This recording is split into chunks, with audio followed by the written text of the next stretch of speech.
Meus caríssimos irmãos, neste mês que é dedicado às vocações e ao sacerdócio, vamos continuar conversando a respeito do sacramento da ordem. Como nós dizíamos, os sacerdotes do Antigo Testamento eram tirados apenas da tribo de Levi, que não poderia preocupar-se com outra coisa a não ser com isto. E por isso eles dizem: o Senhor é a minha herança, e os fiéis todos deveriam sustentá-los, de modo que eles não tivessem outra preocupação. Eu creio que essa seria uma dos pontos em que nós deveríamos refletir, quem sabe, para ajudar um pouco mais os nossos sacerdotes a só se preocuparem com o nosso bem espiritual e material, mas na medida em que exprime a caridade. Bem, esses sacerdotes faziam tanto, se ofereciam tantos sacrifícios, repetiam sem cessar as imolações, mas não santificavam definitivamente. Vamos se ler na Carta aos Hebreus, capítulo 5, versículo 3. Estamos na página 365 do Catecismo. Em todo caso, este sacerdócio de Arão, o serviço dos levitas e também os 70 anciãos acabam sendo uma espécie assim de antecipação figurada do que será o sacerdócio na nova aliança. Na verdade, só pelo sacrifício de Cristo é que os homens são salvos. E nós vemos lá em Malaquias aquela famosa profecia que Deus não quer mais saber daqueles sacrifícios. E Ele vai preparar um sacrifício puro, santo, imaculado, que será oferecido do nascer ao pôr do sol, não apenas naquele horário, e em todas as gentes, não somente em Jerusalém, e portanto com sacerdotes de todo o mundo.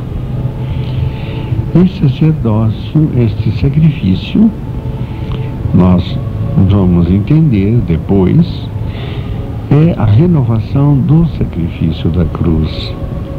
Porque Jesus é o nosso único mediador entre Deus e os homens.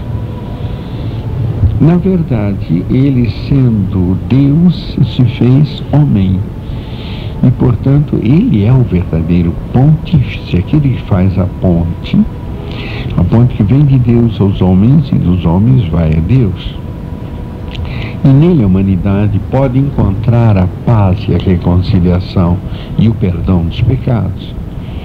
Como diz o anjo José, ele será chamado Jesus, porque vai lavar os pecados da humanidade com o seu sangue. Ao mesmo tempo, ele vai ser chamado sacerdote segundo a ordem de Melquisedeque, de novo a ordem, que é ao mesmo tempo lembrado como sacerdote do Deus Altíssimo.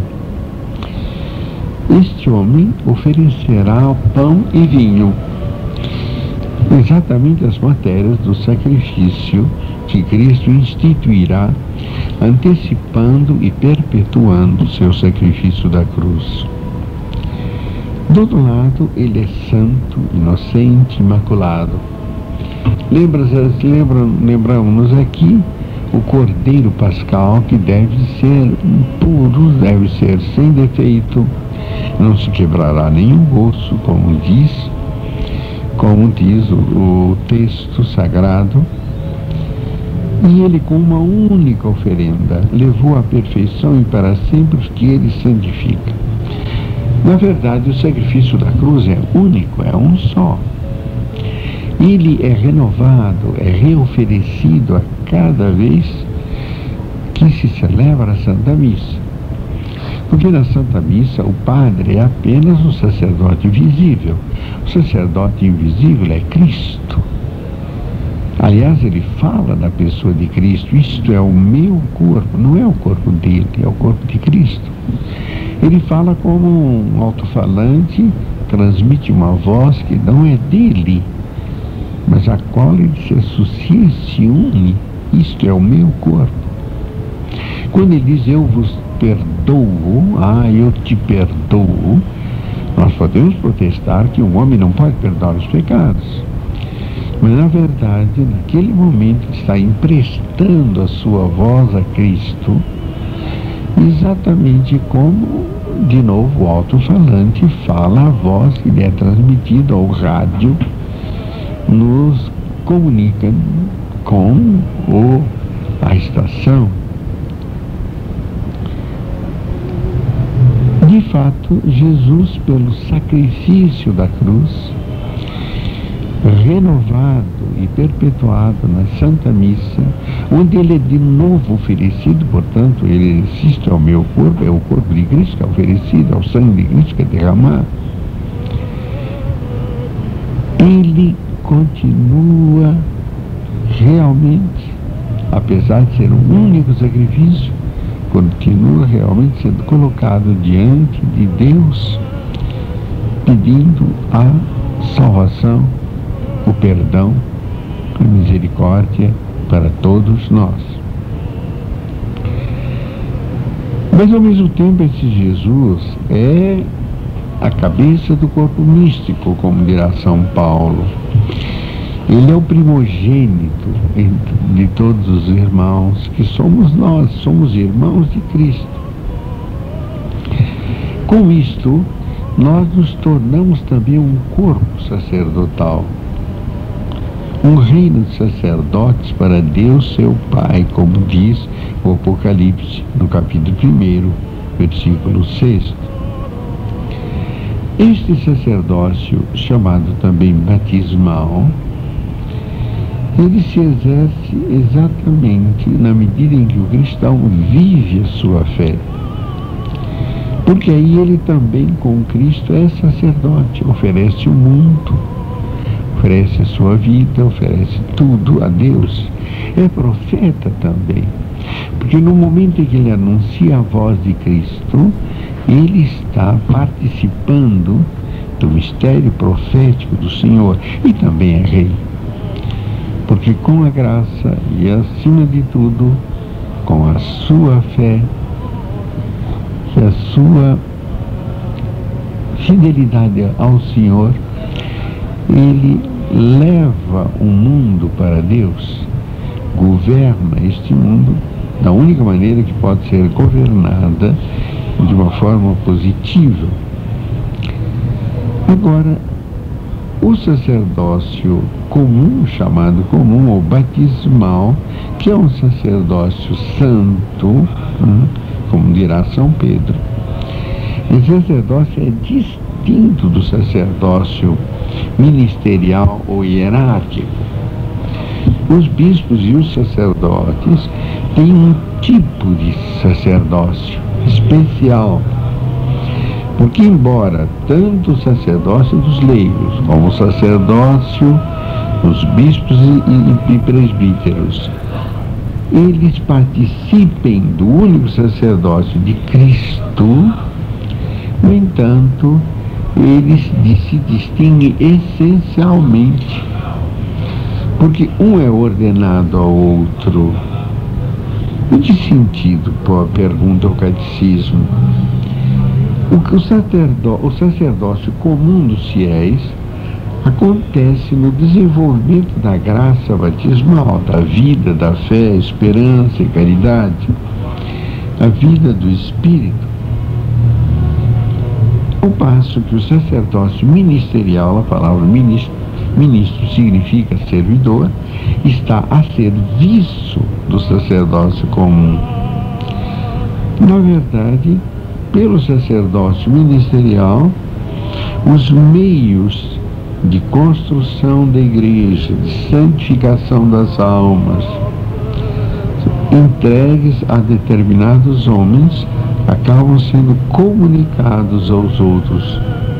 E por isso, o sacramento da ordem é um sacramento especial, concedido àqueles que Deus chama, como diz a carta aos Hebreus, não aqueles que se chamam, mas aqueles a quem Deus chama. Qual é realmente a grande característica desse sacerdócio ministerial? É que o próprio Cristo age por meio dele, enquanto cabeça de seu corpo, enquanto sumo sacerdote, enquanto mestre da verdade. Ele age, como diz a Santa Igreja, na pessoa do Cristo cabeça. De fato, a gente pode lembrar o que aquele homem disse de São João Maria Vianney: eu vi Deus num homem. E a nossa fé nos faz ver Deus no sacerdote. O sacerdote da nova lei age na pessoa do próprio Cristo.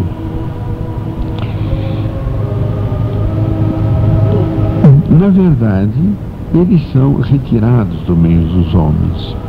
Eles são preparados e são consagrados para servir a Deus e para servir aos irmãos naquilo que diz respeito a Deus.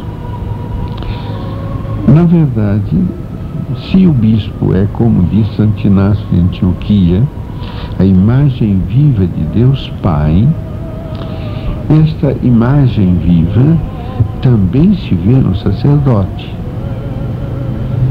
E é por isso que se procura o sacerdote com tanta confiança e com tanta ansiedade. Por isso precisamos rezar tanto, para que os homens não se decepcionem ou encontrem nele aquilo que deveriam encontrar, ou que esperam encontrar. Eu recordo numa visita pastoral a Santo Antônio Descoberto, eu ia passando pela rua e uma criancinha me chamou, 5 anos no máximo, e disse: "Xiu, xiu." Eu olhei: "Você é Deus?" E eu respondi: não sou Deus, não. Deus está lá no céu. Eu estou procurando servir a Deus e levar os homens para Deus. Mas, na verdade, aquilo que a criança disse, e Deus fala pelas crianças, representa bastante bem a grandeza do sacerdócio. Deus num homem. Vamos rezar pelos nossos sacerdotes, para que sejam santos, dedicados, humildes.